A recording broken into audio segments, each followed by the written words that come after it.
السلام عليكم ورحمة الله وبركاته. أهلا بكم في قناة عالم تصليح الساعات. النهارده يا جماعة هنتعلم حاجة مهمة لنا كلنا، لأن فعلا حاجة دي بنقابلها كتير. إزاي أفك ترمبة الزنبلك دي، وأفك الزنبلك اللي جوه يدوي، وإزاي أركبه يدوي. تعالوا معايا كده.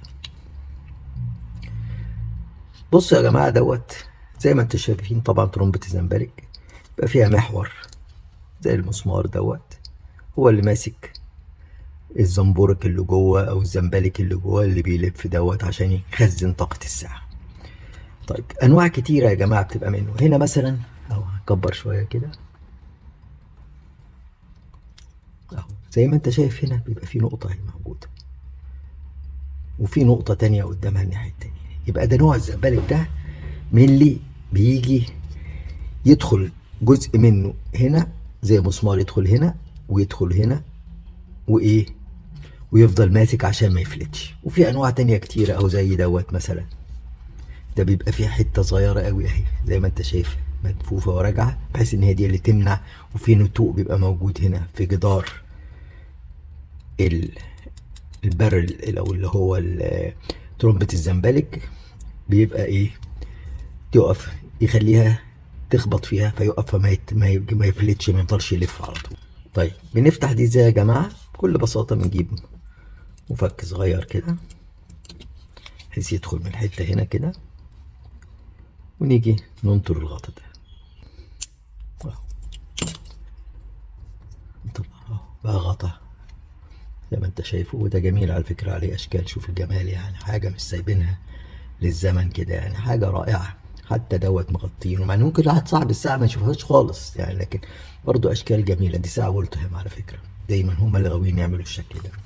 وزي ما انت شايف اهو، ادي المحور والمسمار بتاع ترمبة الزنبلك وشابك فيه، وعملنا حلقة عليها قبل كده. هتلاقي هنا في خرم اهو هنا، وفي بروز في المسمار هنا بحيث يشبك فيها. وهنا في الاخر بقى ناخد بالنا، شوف هنا في مسمار فين اهو، انت شايفه ده هنا لطرف. لما بنيجي نغطي بنقوم ايه، حاطينه عنده عشان يحجزها ما يتحركش اهو، نقوم مغطيين بيها. والناحية التانية في خرم اهو عشان يدخل منها. طيب بنطلعه ازاي يا جماعة؟ اهو هنبتدي نطلع الزنبركة. عايز حرص، ولازم تبقى لابس نظارة يا جماعة، لازم تبقى لابس نظارة، ده ممكن ينطر ويحصل مشاكل جامدة جدا يعني. فايه اهو، بس نطلع جزء منه خلاص، ده طلع جزء منه خلاص اهو. نبتدي بقى ايه، نطلع حتة حتة اهو،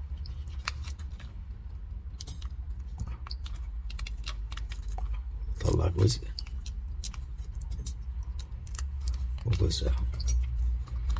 صباعك كده من هنا وتزق بصباعك التاني زي ما انت شايف كده اهو، يطلع هنا اقوم حاطط صباع هنا، يطلع هنا اقوم حاطط صباع هنا، يطلع هنا اهو اهو اهو اهو، بكل بساطة. بس حاسب ينطر في وشك يا جماعة، لأن ده صعب جدا. ممكن كنت انت لو ده عايز تشيله ممكن تشيله، مفيش مشكلة فيه خالص. عايز تسيبه سيبه، مفيش أي مشكلة. انت بقى كده ولا كده هتفكه عشان ايه، تنضفه كله اهو. بس خلاص. شوفوا بقى الطرف ده شكله ايه، عبارة عن ايه، مسمار يدخل جزء منه في الخرم اللي قلنا هنا فيه ده، الجزء التاني يدخل في الخرم هنا. معلش انا اسف، رابط رباط هنا حوالين صباعي لان يعني حصل لي اصابة فيه، الحمد لله. وفي حاجة مهمة جدا يا جماعة، لازم تبقى انت عارف شكله بيلف ازاي. هل هو كده يعني بادي ازاي، بادي اهو يلف كده كده كده لغاية لما يخلص، ولا بالعكس كده زي ما انت طبعا واضح ان هو ايه، كان كده. لازم تاخد صورة او تبقى فاكر يعني هي دي حدك هيركب كده عشان نجي تركبه. ما ينفعش تركبه، لا انت ممكن تقلبه كده وتركبه بس خلاص مش هيلف، هيلف بالعكس اهو. بندخل عند المسمار ده زي ما انت شايف الحتة دي،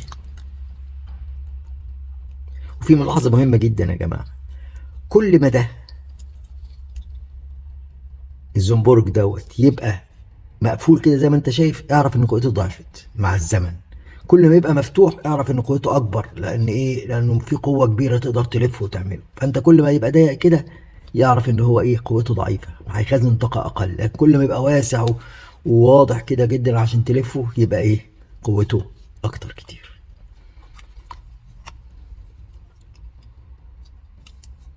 نركب كده مع بعض، نحط عند الخرم ده كده. عملية بسيطة يا جماعة.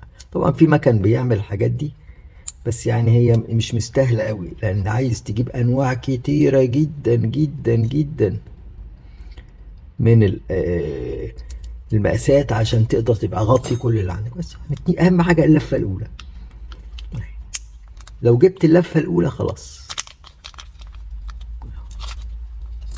وبرضه لابس النضارة، عشان النضارة دي يا جماعة مهمة جدا.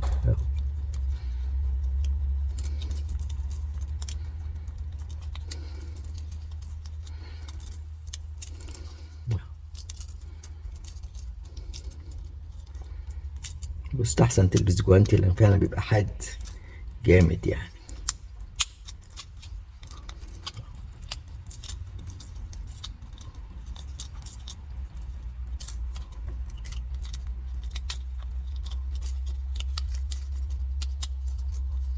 موضوع سهل جدا يا جماعة، موضوع سهل جدا يعني.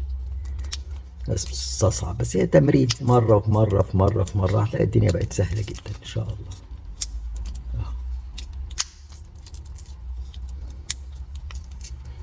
لازم الصبر الشغل يا جماعة، في الساعات لازم الصبر، حاجات دقيقة جدا زي الدكتور كده، لما يبقى في العملية دقيق وصابر أحسن له ما يستعجل في أي خطوة. تحت، لأن ممكن بعد ما تعمل ده كله تلاقيه راح ناطر. تحت.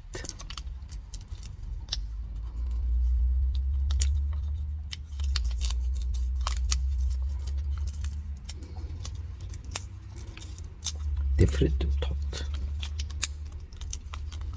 تفرد وتدخل، تفرد وتدخل.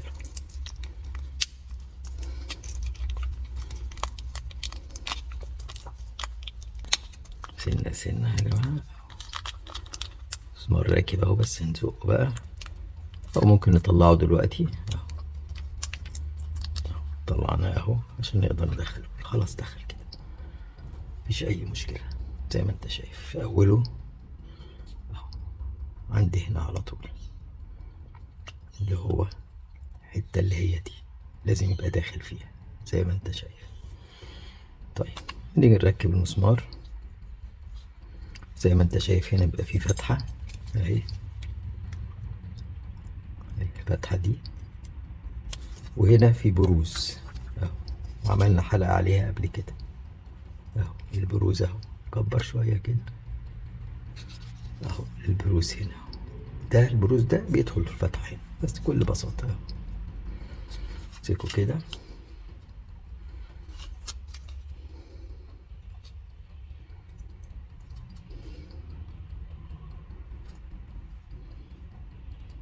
شوف البروز فين والفتحة فين وتروح مدخله. بس خلاص دخل بسهولة جدا اهو. طمن انه دخل اهو. بس كده خلاص عملنا كده، سهلة جدا. نغطيه. هنلاقي هنا الحتة اللي انت شايفها ديت المسمار ده، وهنا في حتة المسمار دي، هي حتة دي حتة صغيرة. طب هتقول الحتة دي بتاعت ايه؟ دي اللي هي بندخل عشان نفتحه عشان نقدر نشيل الغطا بتاع البالر. يبقى دي هنجيبها فين؟ هنجيبها هنا بكل بساطة.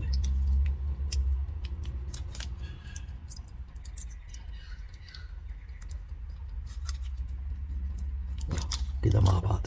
هنعمل ايه؟ هنتك عليه اهو، او بنجيب جفت حاطينه كده، نقوم ايه تكين عليه لغاية لما يرسم على تكة كده.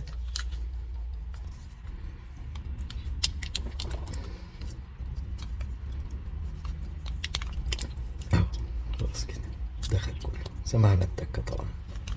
بس مظبوط جدا، حاجه بسيطه ما خدتش مننا 5 دقايق بالكتير. الموضوع كله يا جماعه في الساعات عايز تدريب، وعايز يبقى الواحد فاهم بيعمل ايه، وعايز يبقى صبور، وعايز يبقى يعني ما يستعجلش في اي حاجه، وكل حاجه بيشتغل باي امكانيات يا جماعه. هنيجي مثلا نقول على المفكات دي. المفكات دي على فكره مش هقول لك الماني ولا هقول لك سويسري ولا هقول لك حاجه، دي مفكات صيني عاديه، بس طبعا بتنقي نوع كويس جدا. بيبيعوه في انجلترا، بتجيبه من اي باي، بيبقى سهل جدا، ودي احسن حاجه بحيث الخامه بتاعته بتبقى كويسه جدا، لان الحاجات اللي بتتصدر للدول العربيه او العالم الثالث غير اللي بتتصدر لانجلترا والحتت دي. فلازم تجيب حاجه كويسه قوي. ده مثلا ممكن يكون ب20-30 دولار. اللي زيه اللي هو بيرجوان او ديبوند بيبقى في حدود 200-300 دولار. طبعا فرق كبير جدا يعني، ودي حاجات بصراحه بستخدمها فوق الممتاز. تحياتي لكم يا رب، اتمنى لكم كل خير، واتمنى لكم يا رب تنشروا القناه، واتمنى لكم ان شاء الله سبحانه وتعالى كل سعاده وكل هناء يا رب العالمين. ما تنسوش تشتركوا في القناه، وتفعلوا الجرس، وتشيروا الفيديو، وتنشروا القناه، تشتركوا في مجموعه عالم تصليح الساعات. ربنا يبارك فيكم ويحفظكم، ربنا يخليكم، والسلام عليكم ورحمه الله وبركاته.